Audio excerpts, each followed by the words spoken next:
Well, increased police presence and concerns over those online threats can cause a lot of stress and be hard for both children and their parents. Well, here to talk to us this afternoon on more on what we can do to help our families navigate these concerns is Dr. Melissa Santos with Connecticut Children's Medical Center. Doctor, thank you so much for being with us. Thanks so much for having me. Well, this was a tough day for a lot of parents and kids. So what would you say to the kids who are trying to deal with feeling really worried or scared when they see these threats online? Yeah, today's been a tough day. I would say there's three main things that we want to make sure that our kids are doing during this time.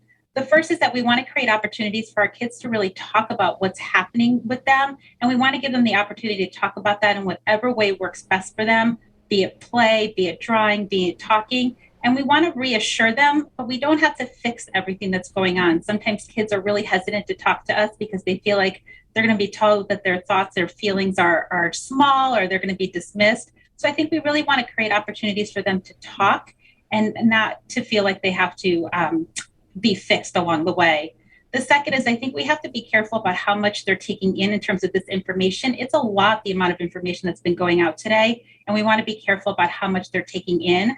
And I think the third thing during this time is we really want to model for them good behaviors. I think it's really powerful for our kids and teenagers to see their parents or trusted adults really model good behavior of how you manage stress. So I think it's really powerful to hear their grown-ups or trusted adults say things like, you know what, today's been a really tough day. I'm going to go outside for a walk to kind of work it out.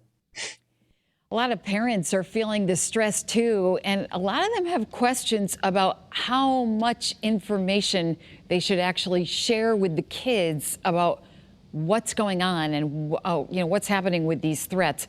What advice do you give them, maybe feeling very nervous about all this?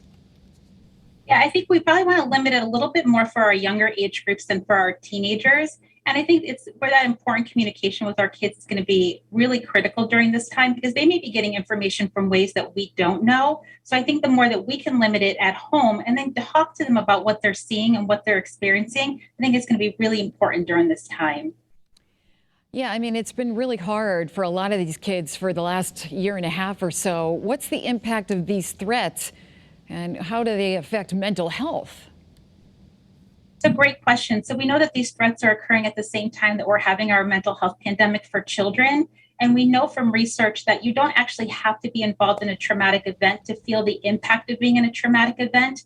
We've seen a sharp increase in depression, anxiety, and those are things that we're also going to want to be careful to watch out for in our kids during this time. But I think the other thing that's important to watch out for our kids during this time is if you're seeing changes in their sleep, are they getting a lot of tummy aches before school, headaches at night? Those can all be signs that things are going on for them. All right, Dr. Melissa Santos, thank you so much for being with us and thank you for all your good information and your advice.